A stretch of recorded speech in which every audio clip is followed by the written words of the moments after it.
I'd like to start by sharing a story with you about a girl who received all A's and loved to learn as she's walking through the hallways of middle school. She was made fun of because her shoes were not by a brand that was widely accepted by other middle school students. Yet she thought they looked good. All of a sudden, that girl who loved to learn hated walking through those same hallways, dreading a subject that was out of her control. Now, fast forward to a College Credit Plus meeting that would eventually change her life forever. The chance to start taking college classes and receive dual credit. She met with her college counselor to register for classes, only to hear that this program really is not made for students like her. But this was a chance for that girl to love learning again without judgment at a school she would later love walking through the hallways of. She was not going to let one person tell her that a free college program was not made for her. I'm sure you're dying to know who this girl is. I am that girl, and I have since graduated high school and college at 16 years old. In the 2 years that I worked to walk across the stage of my previous college, I learned how to make a plan so good you can do anything, including graduate college early. I have since discovered the first 3 steps to a successful plan. Step 1, set a goal so big that you can't achieve it until you grow into the person who can. You have to start by creating a plan to achieve. To put this in perspective for you, Warren Buffett made a bet with his childhood friend that if he was not a millionaire by the age of 30, he would do something terrible, and I would leave it at that. But that decision that he was going to be a millionaire led him to buy his first stock at 11, and now look where he is.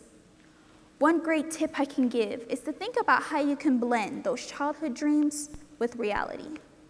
I chose to graduate at the age of 16 because I thought it would sound better when I told people.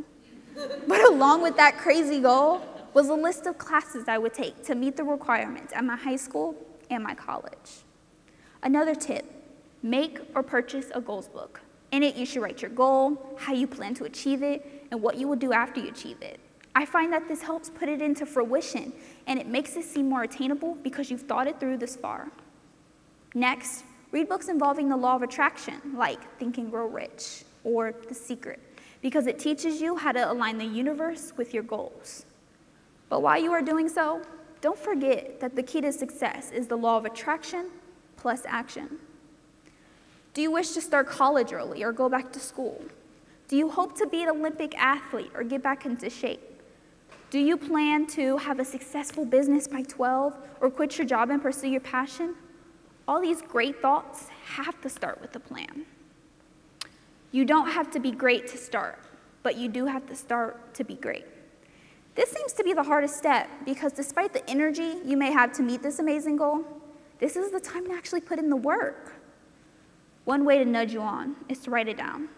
Write your goal down on a piece of paper and put it where you can read it every day. And once you start to forget that place, put it on every door, your bathroom mirror, your refrigerator, and definitely as a reminder on your phone. It's very easy to forget what your mission is for the day and what you have to do when your daily obligations have been met. So what should you be doing when you get home from work and school? Working on your goal. Next, create Google Alerts of keywords that help you stay updated on the industry you are thinking of, a professional athlete you plan to model your training after, or a role model with you hope to make the same impact. I have Google Alerts on business, CEO, billionaire, royal family, and dual enrollment because this helps me provide the utmost value to my blog readers. Now, I'm about to give you my secret sauce to business. Yet this can be used for anything. Email everyone. I plan to one day be on Ellen's show, so you know what I did? I emailed her twice.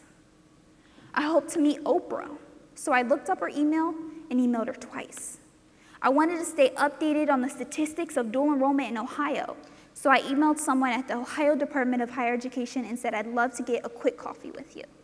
I wanted a guest post opportunity to help grow my blog audience, so I emailed a blogging lead from Pinterest. I said, thank you for repinning my pin on Pinterest. I'd love to hear more about your business. And boom. Although I have not received responses back yet from Ellen and Oprah, I have received emails from a lady at the Ohio Department of Higher Education and 2 other bloggers. I'd like to tell you a true story. Jim Quick used to get him sent emails and postcards of pugs by his sister. He wondered why. He soon found out that her birthday was coming up. But every single time he stepped outside of his doorway, he saw pugs, and he knew it wasn't random. This relates to you because when you keep your end goal in mind, you start to find those doors, those opportunities to help you achieve it. Let me give you an example. As I was in my last year of college and thinking of ways to share my story and the opportunity of dual enrollment, one of the first things I did was meet with my college president. I proposed to him that I be an ambassador for the dual enrollment student body, and then I was. Even before that, I started my blog, ayounglegend.com, to share my experiences in business and education. Done. So when you start to live, breathe, and sleep your goal, you start to find ways to help you succeed. Now all you have to do is start. Step 3, rejection tests whether you are serious about your dreams. I can tell you right now, you're going to run into some brick walls, but what you do with those brick walls is a different story. The biggest rejection I received was being told I would not graduate on time because of one class. That tested if I was really ready to build something, to do something. Where I could graduate early, I told my college counselor, that can't happen. I applied to colleges as an incoming freshman with an Associate of Science degree. Long story short, I took 18 college credits my last semester to make sure I could graduate on time, and here I am. As an investor, would you give someone $100,000 for a business they would abandon if another investor told them no? Would you give someone the opportunity to propel in their career if they quit because someone else did not believe in their vision? I was also told that my senior project of converting household waste into natural gas for cars could not be done by several possible mentors. That tested that I was not ready, or if I was ready, to build something that had also not even been thought of yet. Something that could change the world for the better. I was not going to let a few educated scientists tell me it could not be done. And after 3 months, I had a 3D design. I knew I was onto something. Think about this. Would success be so without the people telling you no? The answer is no, so keep going. I'm so appreciative to be standing in front of potential or existing young legends like yourself.